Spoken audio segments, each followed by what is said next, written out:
Oh, selanjutnya adalah karena tadi mendirikan sholat ini ya. Nah, jadi itu kita buka langsung diskusinya ya. Untuk malam hari ini itu awalannya, nanti semoga bebas lah nanti ya. Enggak harus tanya dengan saya, bisa dengan beliau ini nanti. Alhamdulillah bisa hadir jauh-jauh itu dari Forget Crocodile gitu. Boyo lali, buaya lupa. Alhamdulillah itu saya kembalikan waktunya kepada Mas Fajar untuk dibuka sesi diskusi. Tidak harus sesuai tema, permasalahan apapun, bisa tentang fikih, mau apa, bisa tentang hal apapun, silahkan di masyarakat dan lain sebagainya. Saya cukupkan sekian. Assalamualaikum warahmatullahi wabarakatuh. Waalaikumsalam warahmatullahi wabarakatuh.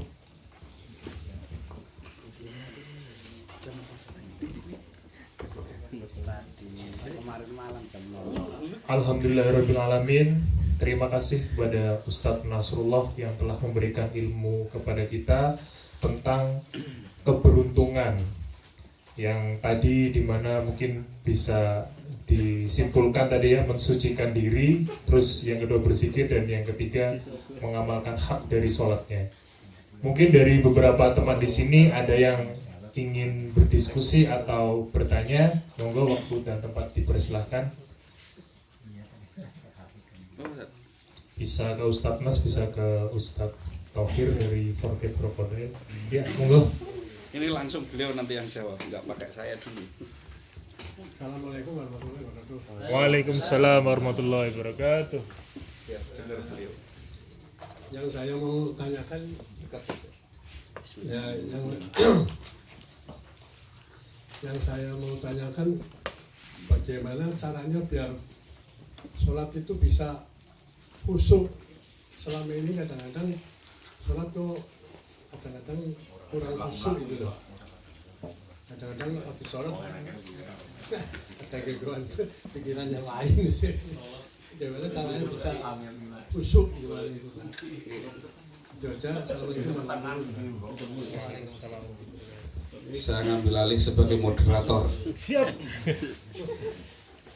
Ada pertanyaan, Tat, bagaimana ini persoalan yang klasik yang banyak ditanyakan tapi ya banyak prakteknya susah gitu. Iya. Termasuk saya sendiri itu sering susah juga ini. Itu karena kalau memang tidak dikondisikan dulu agak tiba-tiba langsung lari langsung sholat, susah juga khusyuknya itu. Apalagi kayak tadi mau berangkat ke sini, wah udah telat ini, nanti Mas Fajar telepon gitu. Nah, akhirnya kepikirannya pas sholat itu malah tanggung jawab harus ke sini. Itu pertanyaannya, bagaimana supaya kita bisa sholat khusyuk. Bapak. Bismillahirrahmanirrahim. Assalamualaikum warahmatullahi wabarakatuh. Waalaikumsalam warahmatullahi wabarakatuh. Bukan sebagai ahli fatwa, ini sebagai seorang santri yang diuji gurunya untuk menjawab pertanyaan jamaah. Beliau guru saya santrinya itu sedang diuji. Mudah-mudahan jawabannya benar seperti dikatakan dalam Al-Quran, difirmankan oleh Allah Subhanahu wa taala dalam Al-Quran, wa innaha lakabiratun illa 'alal khashi'in.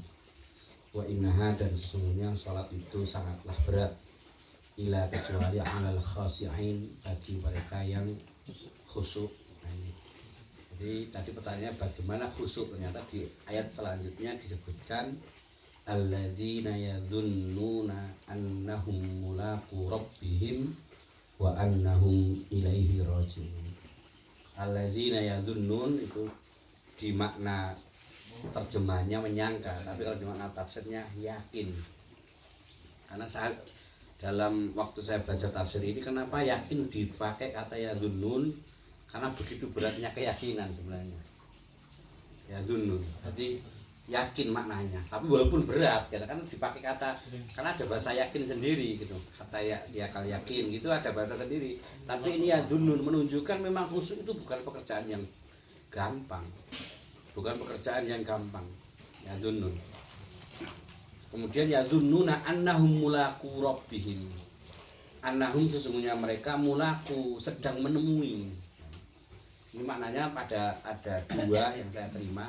Pertama, dalam sholat itu merasa menemui Rabbahu, pencipta mereka, pengatur mereka, ya, pemberi kehidupan mereka, merasa menemui Allah Subhanahu wa ta'ala.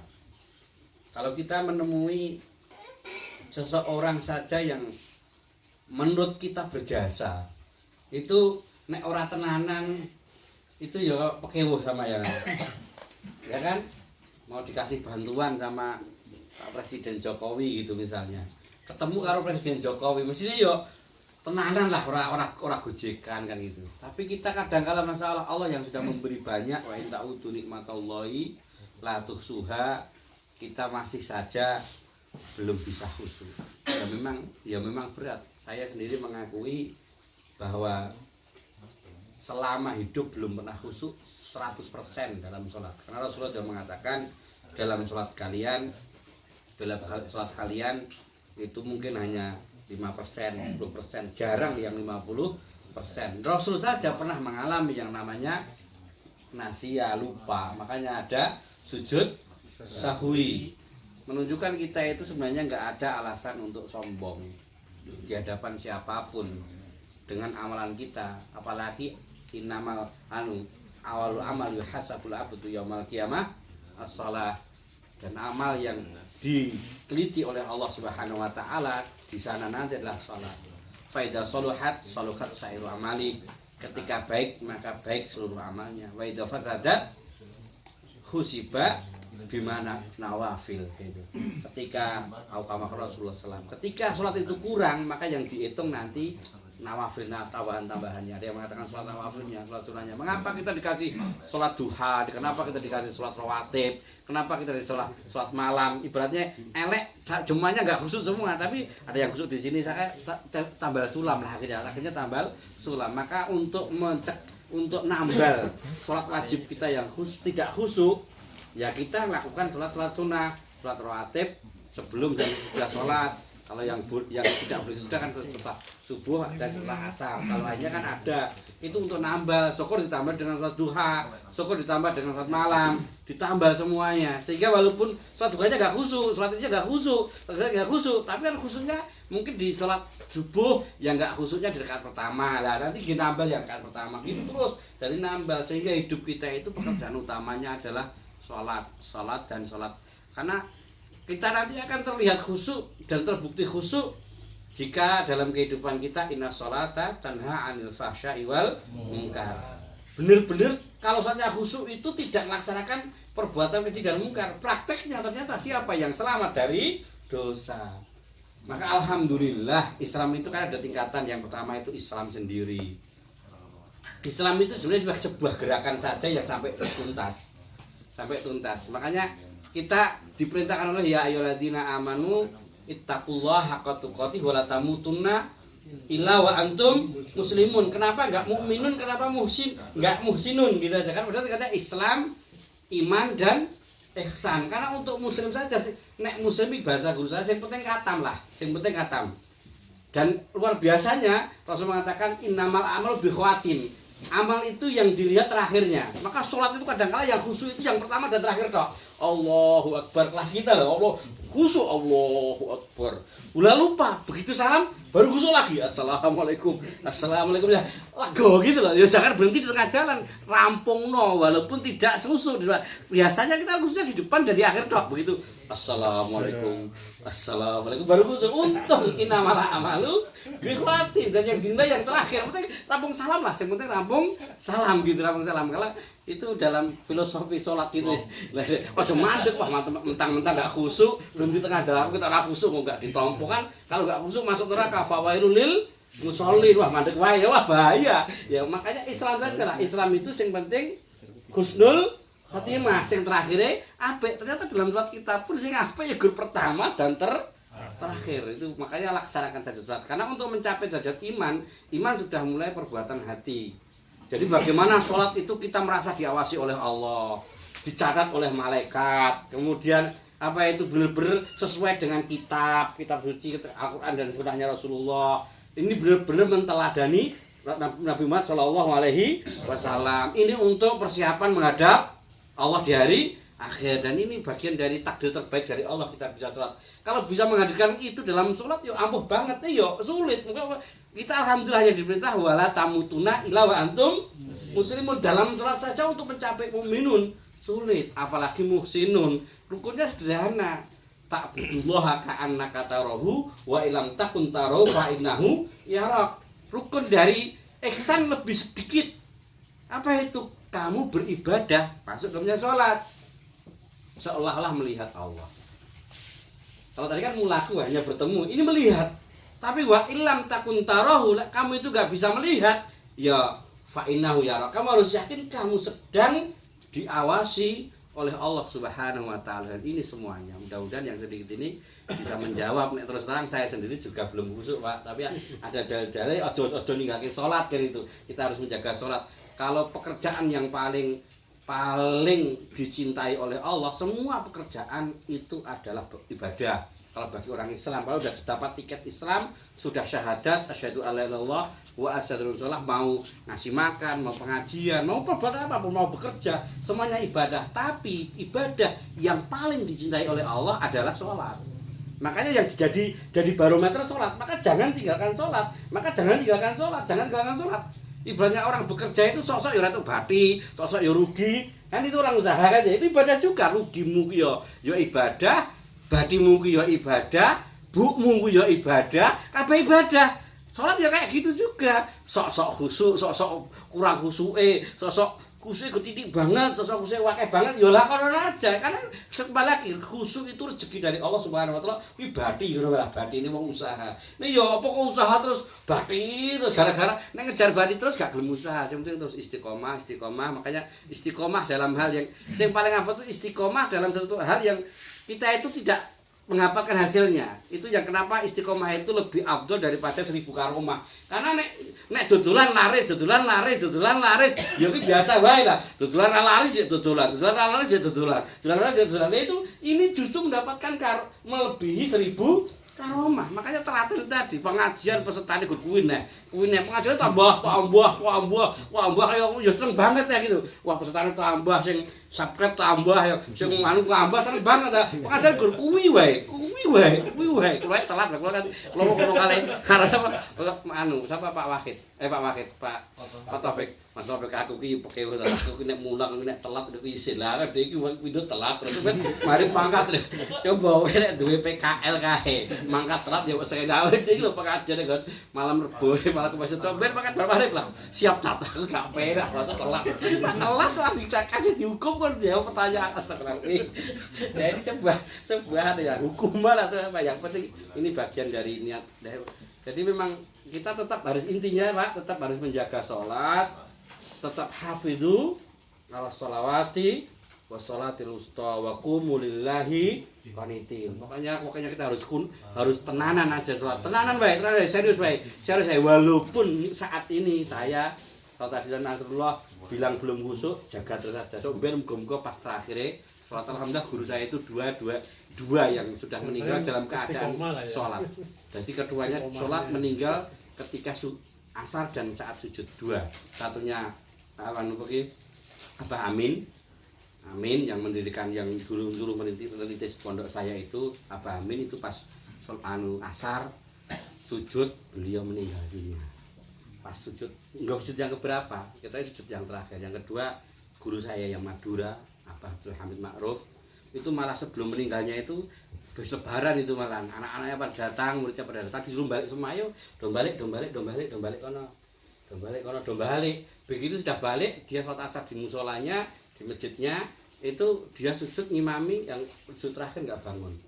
Nah kan yang penting terakhir kayak kira khusyuk dan terakhir sujudnya, nah itu paling enak meninggal saat sholat karena ibadah yang paling disukai Allah adalah sholat. Kita berharap mungkin mudah-mudahan lah yang terakhir pas sholat gitu. Nek ceramah gini sosok enek pamere lah aku pinter ada aku luwih pinter kan kadang gitu kita bukan ustad lah santri kadang-kala ada riak itu ada aku pengikut kokeh baca aku ustad kondang pengikutku sithik waduh aku jadi mau riak mau don itu sebenarnya jelek semua Ini masih ada ujian, kita sedekah masih ada ujian riak. Maka sholat tolonglah jangan ada riaknya lah. Jangan ada riak lah seperti orang munafik. Yang penting enggak ada riaknya. Yang penting enggak ada riaknya. Nek riak ngeri banget alladzina hum yuraun gurgige sawang-sawangan. Gurgi bahasanya nek saya apa? Nek Pak Jokowi kene apa? Selfie apa? Pencitraan. Yo do. Sering YouTube pencitraan. Mas. Dikat kok dikat. Tim edit. Mau kalau Jokowi saiki. Sekarang banyak zamannya banyak pencitraan. Berarti sujud wae disyuting. Jangan nyuruh. Dulu tuh kayak enggak mungkin. Sholat kok pencitraan itu bahasa kan pencitraan masalah ya. Yang penting gak lihat, mungkin kita kan Abu Bakar pernah menangis gara-gara sholat itu lupa gara-gara mikir masalah dunia, pernah menangis gitu. Jadi nek kita kadang mikir dagangan awake dhewe, kadang mikir kok aku murah payu dur terus dino keliling gak payu lah kali kan dagangan dhewe ora pamer cek normal lah kita tapi yo ojo kalian dagangan yang gak laris apa jangan pokoknya kalau bisa ya pokoknya kita berusaha sampai bener-bener wa khairu ayyamina yauma al-qiyamah. Jadikan salat terbaikku adalah salat terakhirku. Jadi kita berusaha salat kita apa sudah baik belum? Ini baik sudah tapi belum lagi sampai terakhir salat kita adalah salat yang terbaik. Harapan kita salat kita yang terakhir adalah terbaiknya. Minta sama Allah dari sekarang lah. Kita kan jarang minta, ya Allah mudah-mudahan doa guru saya, ya Allah engkau tidak memberitahu tanggal lahir saya. Kasih kandani Bapak Ibu. Maka saya pengen tahu waktu meninggal saya. Maka berikan tanda-tanda ketika saya meninggal dan saya ingin melakukan ibadah terbaik saat detik-detik meninggal saya. Itu guru saya. Itu yang akhirnya meninggalnya saat sholat. Jadi diajari jaluk lah kadang aku jaluk duit terus kok jaluk duit jaluknya utang ya lho rezekinya lancar kok.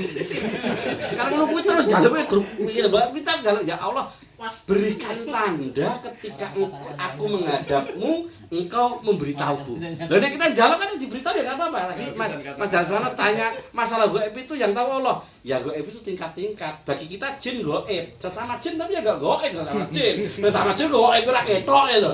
Jin sendiri juga ada paling rokep atit. Nah rokep atit itu bagi jin ya gaib lagi. Gaib lagi nanti belum itu gaibnya jin, belum gaibnya malaikat. Malaikat sendiri beda-beda. Apakah malaikat penunggu kuburan itu apa ki siapa? Mungkar Nakir itu sama dengan malaikat Malik? Malaikat enggak tahu bagian kuburan. Penunggu kuburan beda lagi. Maka ada gaibnya alam kubur. Nanti ada gaibnya alam barzah, ada gaibnya surga dan neraka. Yang paling tinggi gaibnya Allah Subhanahu wa taala. Ini tidak ada di alam. Jadi gaib itu tingkat-tingkat dan tidak ada yang tahu gaibnya kecuali Allah dan orang-orang yang diberitahu oleh Allah. Maka kita minta pada Allah mudah-mudahan seperti tadi nek arep mati ki nek tandani, ganti kandhani. Mati ora nek ngerti kabar ngerti kandhani kan enak banget.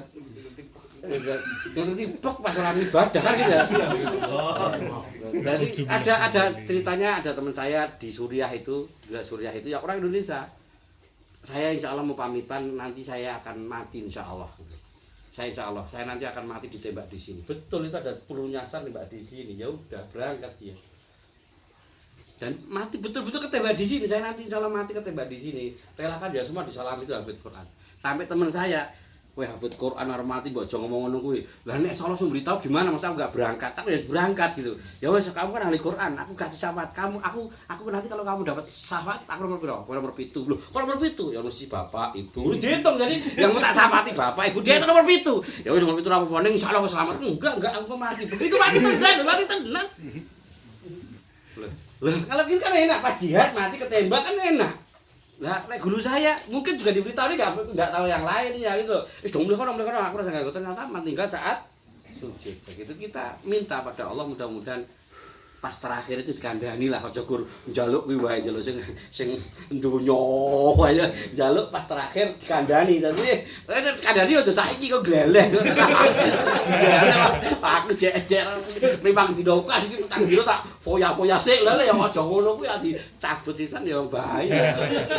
Allah merubah takdir itu bisa gitu. Mudah-mudahan seperti itu ya Pak ya. Dan saya juga belum khusyuk juga masalahnya gitu. Makanya tapi kita tetap harus menjaga sholat khusyuk maupun tidak khusyuk karena kita tetap harus usaha badi rabadi yang penting istiqomah lah yusure badi.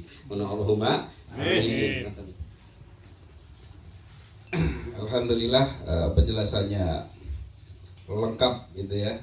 Penjelasannya lengkap dari saya koreksi tadi saya menyebut beliau itu Ustadz Thohir ya. Yang betul itu Gus. Mohon maaf Gus. Ya, ini karena memang harus ini tadi sudah disinggung ya. Dan sebenarnya tadi begitu beliau menjelaskan tentang keyakinan tentang ini itu di otak saya sudah muncul banyak pertanyaan tapi terus terjawab terus itu. Ini kayak wong batin konangan kabeh. Saat ini saya juga kepingin wah ini kalau sudah terkait tentang keyakinan ini perlu dibahas ini nanti mau tak tanyakan tentang iman Islam ihsan terutama menjelaskan ihsan. Dijelaskan lagi itu. Banyak banget tadi yang mau tak tanyakan malah sudah dijelaskan. Jadi begitu beliau selesai saya bingung mau tanya apa itu. Monggo silakan ada lagi yang mau bertanya. Pak Sapuji ya biasanya ini beliau harus bertanya. Wajib bertanya. Monggo Pak. Tak moderatori. Kaitannya masalah kekhusyukan lah atau kita Khusyuk. ya berkaitan dengan hal-hal yang wajib bahwa hal-hal yang wajib itu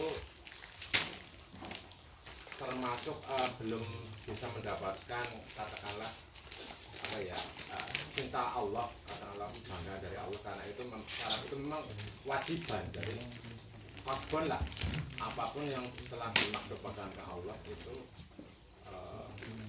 adalah hal-hal yang bila kita tidak tunaikan itu kita rugi sendiri katakan kita hutang ya kita meninggalkan kita hutang karena itu kasbon.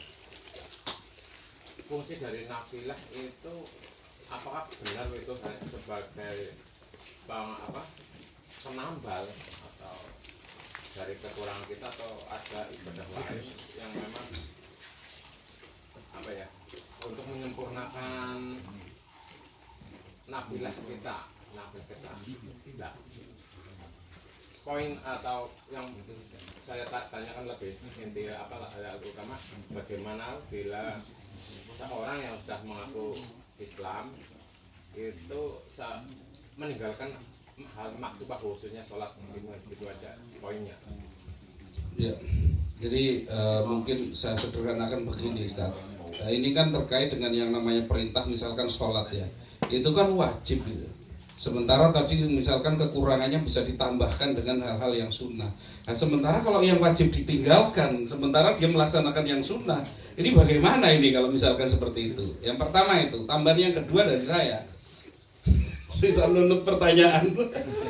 Bagaimana ini supaya dijelaskan juga kepada teman-teman semua terkait dengan berjamaah. Seandainya kan berjamaah itu bareng-bareng ada 50 orang gitu. Yang khusyuk satu misalkan entah itu imamnya entah itu makmumnya. Lah ini bagaimana sholat dari seluruhnya ini jadi biar nanti faham teman-teman. Monggo. Bismillahirrahmanirrahim. Rabbi shrah li sadri wa yassir li amri wahlul 'uqdatam min lisani yafqahu qawli.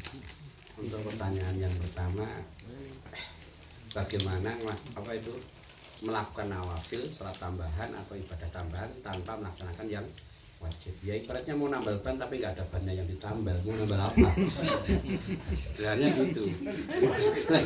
Wajibnya itu ban, mau mobil ada bannya, yang nawafil tambahan untuk nambal. Lah mau nambal ban nggak ada bannya yang ditambal, ya nanti bukan nambal ban. Kalau sholat sih tapi sama sekali nggak khusyuk, ya bagaimana? Nah, sama sekali nggak khusyuk. Inilah kenapa rahasianya sholat apa ya? Sholat munfarid, sholat sendirian itu pahalanya cuma satu. Ketika sholat berjamaah walaupun hanya dua, apalagi banyak, itu pahalanya 27. Masalah 27. Nek bahasane guyonan guru saya dulu.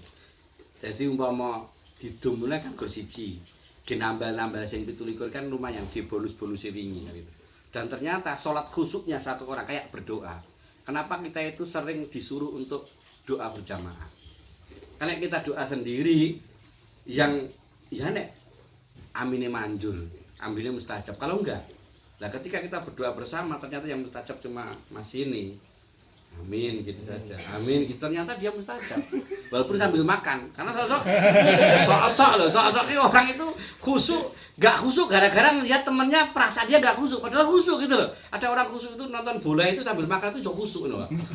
Mungkin ada juga sambil doa itu malah makan. Amin. Ambil kita Itu doa malah makan, amin. Itu doa malah malah ngomongnya. makan, amin. malah mikir yang makan malah kan. Ternyata yang dikabulkan malah yang makan. Lewat kan yang lain cuma Kamu malah makan, kamu malah makan, amin. Kamu malah makan, amin.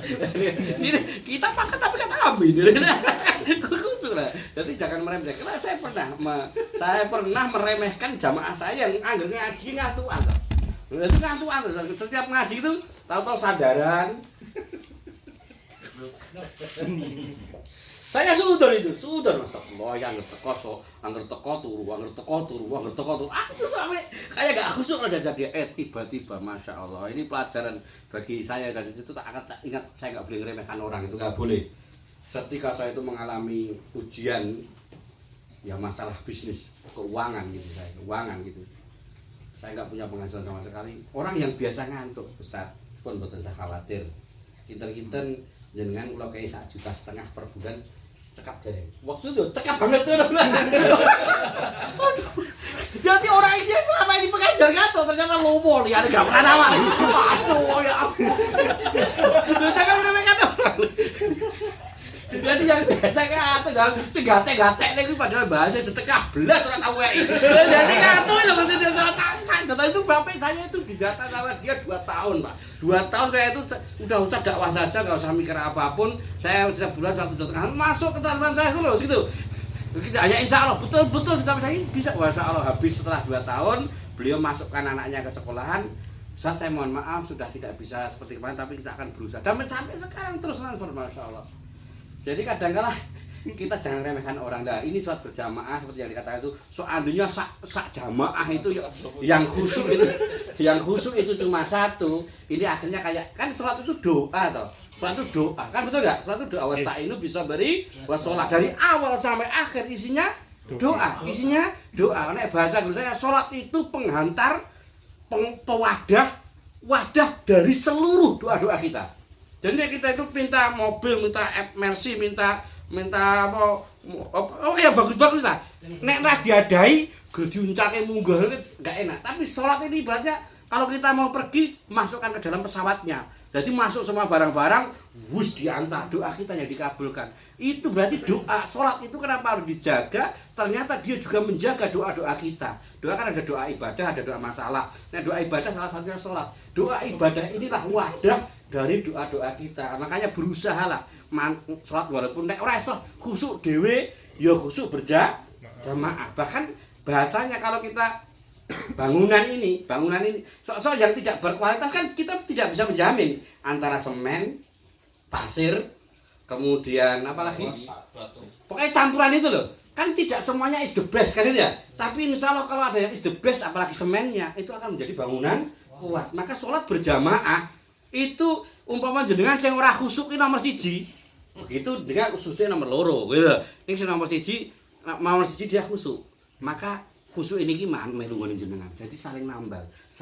Seperti kayak kata Mas apa itu Mas Topik. Sekarang itu bukan 1% tapi 1 team gitu. Jadi tim itu sok-sok kekurangan saya ditambah ini. Kerja tim itu lebih hebat daripada kerja sendirian. Karena kekurangan kita bisa ditutup yang lain. Begitu pula sholat selama walaupun hanya 2 rakaat, mungkin yang tidak khusyuk ini akan saling menambah, dan laporan ke sana itu digait podo kabeh. Akhirnya sukses bersama. Kalau kita kerja saja pengen tim dan sukses bersama, kenapa kita sholat nggak berjamaah? Biar sukses bersama, masuk surga bersama. Takbir. Insyaallah makasih. Kayak jembitan lah ya. Jembitan kan berasnya beda-beda, tapi satu wadah Monggo silakan. Assalamualaikum warahmatullahi wabarakatuh. Waalaikumsalam warahmatullahi wabarakatuh. Mengenai salat makmum, apa kelebihan makmum dengan istri di rumah sama katakan saya semesti makmum di masjid atau musola itu lebih apa kan itu sama-sama makmum itu gimana? Mungkin masalah berjamaah di rumah dengan di masjid. Ya.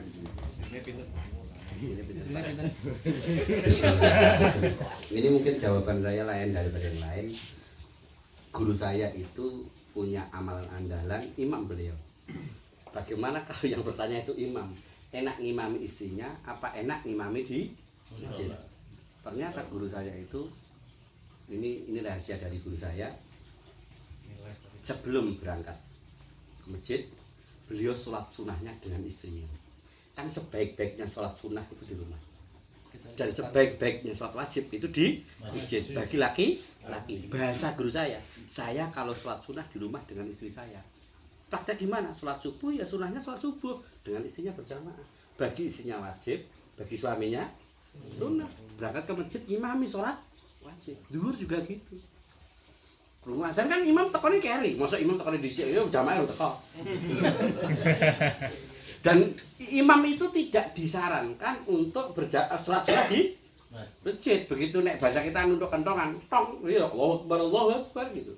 Begitu lihat ledang-ledang ya langsung koma. Enggak, jangan kecuali berhenti tak fasih, enggak gitu. Karena sebaik-baiknya sholat sunnah ini. Guru saya bilang, saya itu selalu sholat sunnah di rumah dengan istri saya. Itu di depan orang gimana prakteknya? Zuhur dia sholat zuhur dulu dengan istri dan anak perempuan terutama anak kecilnya. Ya tak imami. Karena orang wedok nek diimami malah tambah telat. Tambah udah dengar adzan enggak diimami malah ditelat-telatkan. Diimami dulu. Sholat asar ya sholat sunnahnya dengan istrinya, dengan keluarganya. Maghrib juga gitu, isya juga gitu. Baru ke masjid. Kalau bisa kayak gitu luar biasa. Jadi boleh sholat 2 kali ya? Boleh. Rasulullah punya sahabat yang Sholat 2 kali kan. itu namanya sholat sunnah. Jadi kalau kita sholat 2 kali, yang satu hukumnya Enggak, jadi yang maksud maaf ya biar jelas ya. Jadi waktu sebelum ke masjid mau ngimami kan ya, tapi di rumah udah sholat sama istri itu sholat sunnah bagi suaminya. enggak dia makmum. Niat sholatnya apa itu? Ya, tetap. Itu boleh. Niat saja usolli fardhu. Enggak ini katakan sholat wajib yang 5 waktu di rumah sholat dulu Apa? sama istri, Ya. lalu kemudian ngimami ya, lalu kemudian ke musola ngimami ya. Itu yang dimaksud walaupun sholat 5 waktu tapi dinamakan sunnah gitu ya. Iya, namanya sunnah. Tapi sholat biasa ya, Jadi sholat wajib. cuma namanya sholat sunnah. Iya.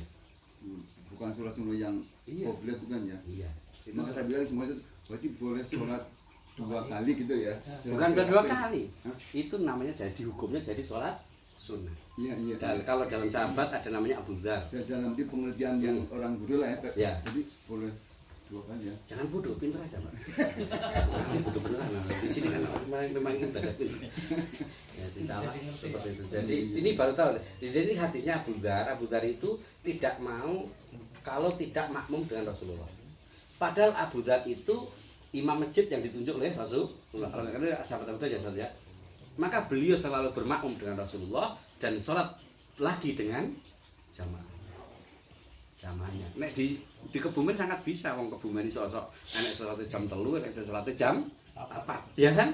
Di Kebumen di Puring itu jam 4. Neng suwuk jam 3. Ya sholat sik neng suwuk, aku nek ora sholat nang nggurine Abah, ora enak sholat sik. Neng Puring sholat meneh ngimami enggak masalah. Tapi kalau nggak bisa ya sebagian madhab memang kalau seorang suami itu harus mengimami istrinya. Dan kapan itu mengimami istrinya?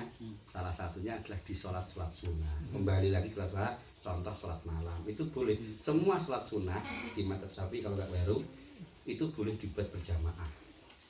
Karena sebaik-baiknya sholat sunnah itu di rumah bersama. Kalau mana di rumah bersama anak dan istri. Itu setahu saya nanti bisa diperbaiki oleh Ustaz Nasrullah. Dan semua sholat sunnah, ada yang melarang sholat duha itu enggak boleh berjamaah ini, tapi kalau sholat malam boleh. Tapi kalau setahu saya katanya madhab Syafi'i semua sholat sunnah bisa berjamaah di rumah. Berarti tadi saya juga mungkin memperjelas lagi ketika di rumah si suami ini imam dia niatnya sholat sunnah. Wajib juga. Kalau sholat wajib niatnya wajib. Iuran wajib tapi bayar 2 kali, yang satunya nggak wajib akhirnya. Judulnya kita koperasi namanya iuran wajib 100.000. Yang nanti setelahnya ngomong iuran wajib nih, aku bayar iuran wajib nih apa-apa.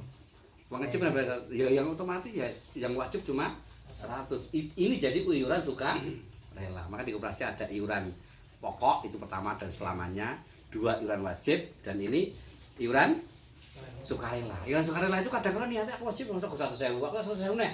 Otomatis lu sukarela apa wajib? Sukarela. Saya ngebok sukarela walaupun ngomongnya masa 100.000 iuran wajib aku melu 200 sing ditulis 100. 500 sing ditulis 100. 1 juta 100 salah ya. Tapi masuk ke tabungan sukarela. Kowe salat ping 10. Lah nek guru saya yang Abah Abdul Hamid lebih ngeri lagi. Ini amalan-amalan yang jane aja dilebokke YouTube lah ndak mari ngane-ngano iku betah meneh. Jadi saking ngati-ngatinya salat sebelum tidur, beliau itu mengulang salat dari awal sampai akhir. Subuh, zuhur, asar, maghrib, isya. Salat meneh. Jagani. Niate apa? Salat sunah. Iki salat dinambeli salat subuh. Ya salatnya kan salat subuh niate. Salat zuhur ya 4 rakaat, salat asar tapi niatnya salat sunah itu setiap menjelang tidur. Yang meninggalnya sujud tadi. Kok nek sing kiai-kiai ngono ki abot-abot iki dalah mati apik-apik.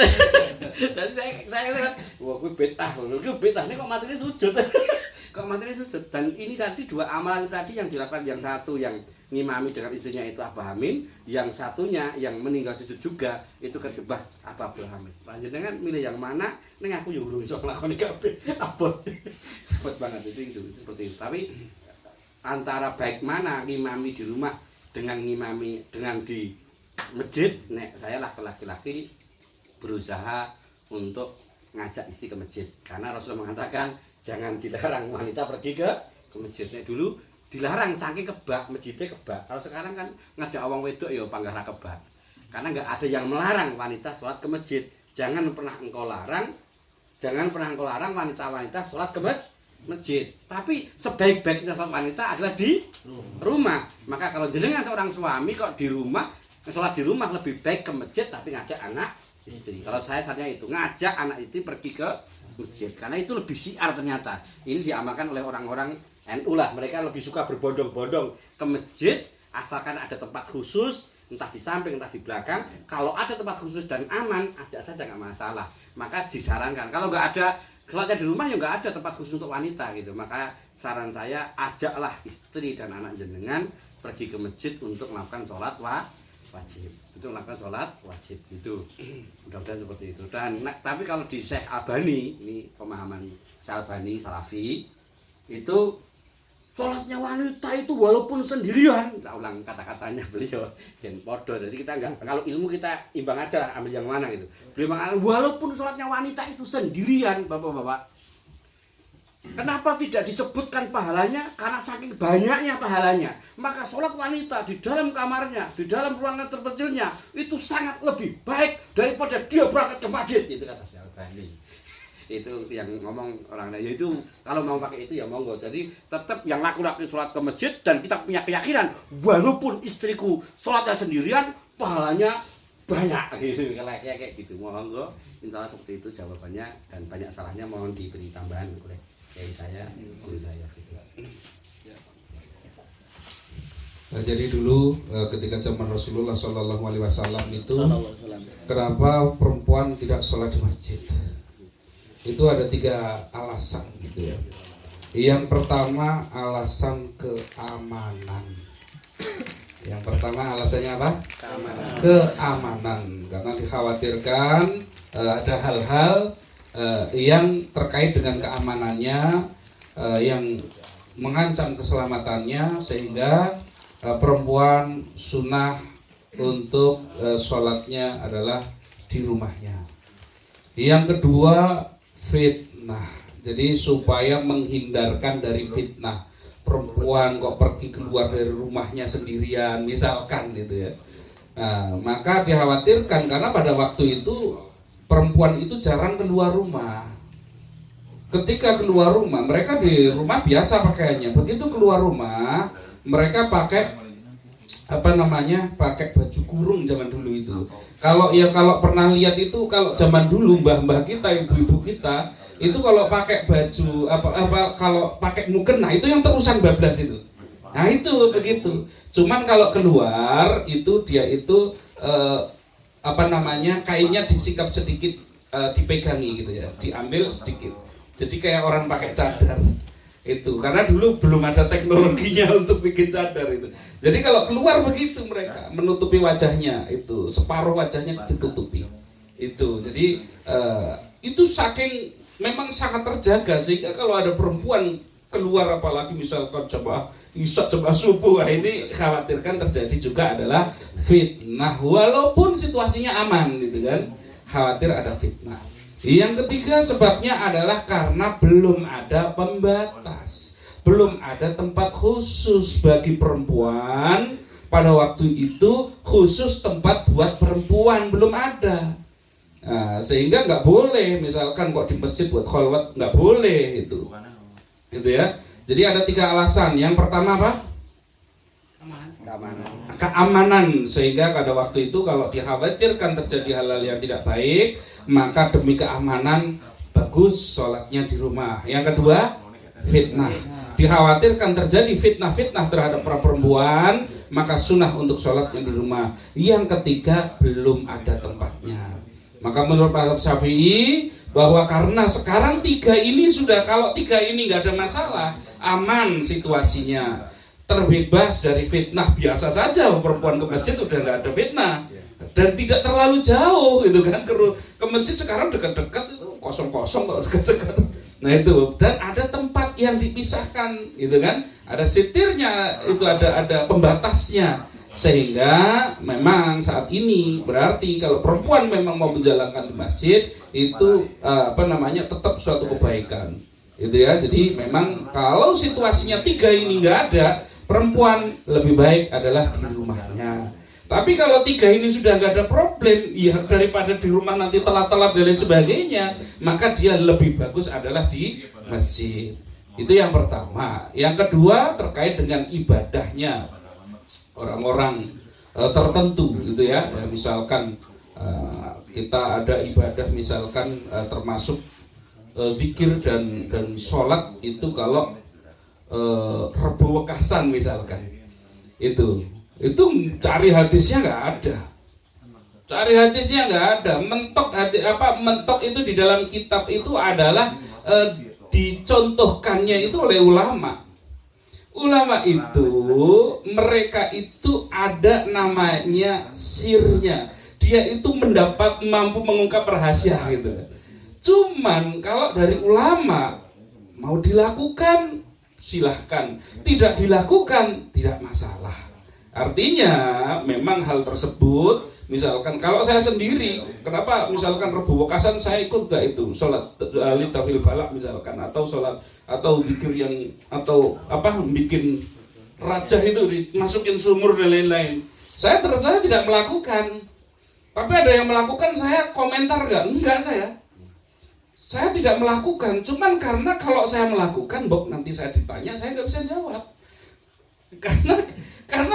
Karena banyak orang bertanya dengan saya, sehingga kalau saya melakukan sesuatu harus jelas dasarnya gitu. Kalau saya dasarnya nggak jelas, saya nggak berani.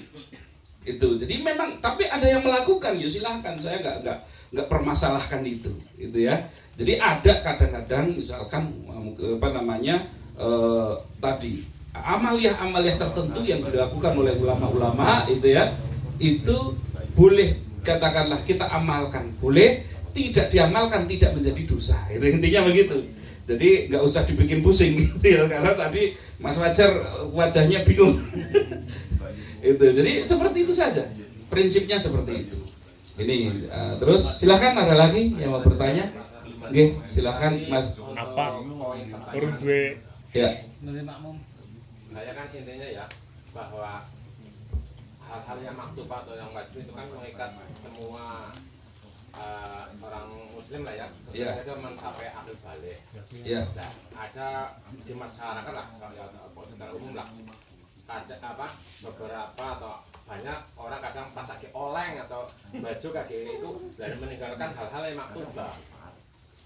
Nah itu solusinya gimana dalam arti sebelum ajal menjemput, karena dia sudah katakanlah meninggalkan maktubah atau katakanlah yang sudah bawa hal-hal maktubah itu sudah kasbon yang ditetapkan kepada kita lah itu bagaimana solusinya ini banyak terjadi masyarakat bagaimana solusinya untuk hal-hal yang seperti itu ya. Sedikit tadi dilengkapi oleh beliau. Jadi ketika seseorang itu dia itu sudah Islam gitu ya, dia itu Islam tapi dia banyak misalkan meninggalkan sholat gitu aja yang jelas itu meninggalkan sholat, padahal ketika dia itu sudah akil balik gitu ya, dia itu punya kewajiban untuk melaksanakan. Dia meninggalkan misalkan sampai 5 tahun misalkan begitu, sampai 5 tahun baru dia itu sadar misalkan, atau mungkin 30 tahun bisa juga itu baru sadar. Bagaimana hal seperti itu? Yang setahu saya itu ada 2 perbedaan pendapat ya. Saya biasa menyampaikan perbedaan pendapatnya Gus lupa itu. Yang pertama itu adalah kalau dia mengetahui, misalkan dia mengetahui bahwa dia itu meninggalkan sholatnya misalkan dia selama 3 tahun misalkan, maka pendapat yang pertama mengatakan bahwa dia wajib mengqadha sholatnya selama 3 tahun. Bagaimana caranya? Caranya adalah dicicil. Ketika dia sholat duhur sekali, maka selesai sholat duhur dia sholat lagi, duhur lagi, tapi niatnya qadha. Ketika dia sholat asar, sholat lagi. Loh katanya setelah sholat asar nggak boleh ada sholat. Selama ada asbabnya maka boleh. Nah, jadi asbabnya adalah mau mengqadha maka boleh. Sama tahiyatul masjid, masuk masjid kok habis asar, habis sudah sholat asar, boleh nggak? Boleh. Ada orang mati habis asar, masuk ya nggak disolati itu. Boleh nggak disolati? Boleh. Jadi sholat itu walaupun di waktu-waktu terlarang, kalau ada asbabnya maka dia boleh dilakukan. Itu yang pertama. Itu ya. Jadi dilakukan itu, diganti selama 3 tahun. Ini yang paling aman, pendapat yang paling aman ini. Itu. Ada yang pendapat yang kedua ya mengatakan yang penting dia memang benar-benar bertobat nasuha itu, bahwa dia itu tidak akan melakukan kemaksiatan itu lagi, karena kalau harus menganggung 3 tahun apalagi 30 tahun mengqadha ini sangat memberatkan gitu. Nah, maka yang terpenting tobatnya gitu. Misalkan itu ada yang seperti itu, maka mana yang mampu dilakukan itu yang dilakukan. Kalau memang kepingin lebih aman diqadha, itu diqadha. Ini kebanyakan ulama banyak yang berpendapat seperti itu, diqadha. Itu jadi kalau langsung kan berat mengqadha, jadi qadhanya itu bisa dicicil. Jadi biar nanti selesainya 3 tahun itu misalkan.